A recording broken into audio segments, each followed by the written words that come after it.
کہ قرآن مجید میں لکھا ہوا ہے کہ بائبل اللہ کا کلام ہے، تو آپ بائبل کے اوپر عمل کیوں نہیں کرتے؟ یہ کہنا کہ قرآن مجید میں لکھا ہے کہ بائبل اللہ کا کلام ہے بالکل غلط ہے۔ کہیں بھی قرآن میں نہیں لکھا ہے کہ بائبل اللہ کا کلام ہے۔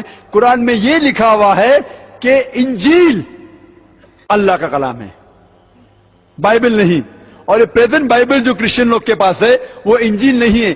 انجیل میں ہم مانتے ہیں وہ وحی تھی جو اللہ سبحانہ و تعالیٰ نے عیسیٰ علیہ السلام پہ نازل کی، ہم اس پہ ایمان لے کے آتے، مانتے کہ وہ اللہ کا کلام ہے۔ لیکن یہ بائبل جو ان کے پاس آج ہے وہ اللہ کا کلام نہیں، وہ مکسچر ہے، ملاوٹ ہے۔ کچھ الفاظ ہوئیں گے اللہ سبحانہ و تعالیٰ کے، کچھ الفاظ عیسیٰ علیہ السلام کے بھی ہوئیں گے، کچھ تاریخ کے الفاظ بھی ہوئیں گے۔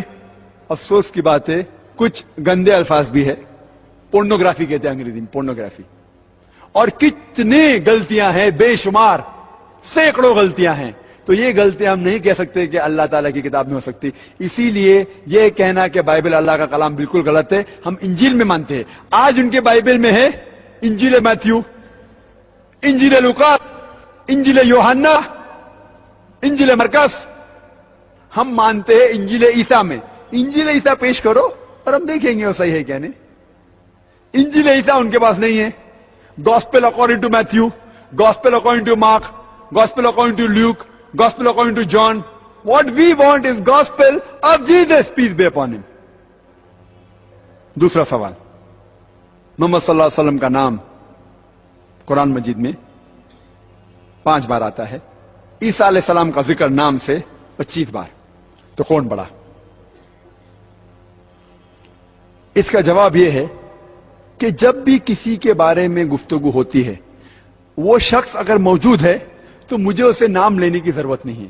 میں کہوں گا کہ بھائی صاحب نے سوال کیا ہے، نام لینے کی ضرورت نہیں۔ لیکن جو شخص موجود نہیں ہے اس کے بارے میں شروعات کرنے کے لیے پہلے نام لینا ضروری ہے۔ مثال کے طور پہ میں کہوں گا کہ میں شیخ دیداد سے متاثر ہوا، تو شروع میں مجھے شیخ دیداد کا نام لینا ضروری ہے، کہ شیخ دیداد یا موجود نہیں ہے۔ جو شخص یا موجود ہے میں کہہ سکتا ہوں کہ بھائی صاحب نے یہ سوال پوچھا، بھائی صاحب نے یہ کہا۔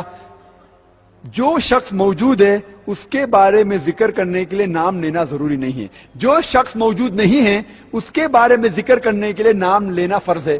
جب قرآن نازل ہو رہا تھا محمد صلی اللہ علیہ وسلم موجود تھے، ان کو سینکڑوں بار کہا گیا ہے یا نبی، یا رسول، دھی دھاؤ، سینکڑوں بار، کیونکہ وہ موجود تھے، ان کا نام لینا ضروری نہیں تھا۔ اور جب عیسیٰ علیہ السلام کا ذکر ہوتا تھا، عیسیٰ علیہ السلام موجود نہیں تھے، تو ان کے بارے میں کہنے کے لیے کبھی بھی ان کا نام لینا ضروری پڑتا تھا۔ اسی لیے ان کا ذکر نام سے 25 بار زیادہ ہے، ورنہ محمد صلی اللہ علیہ وسلم کا ذکر تو سینکڑوں بار ہے۔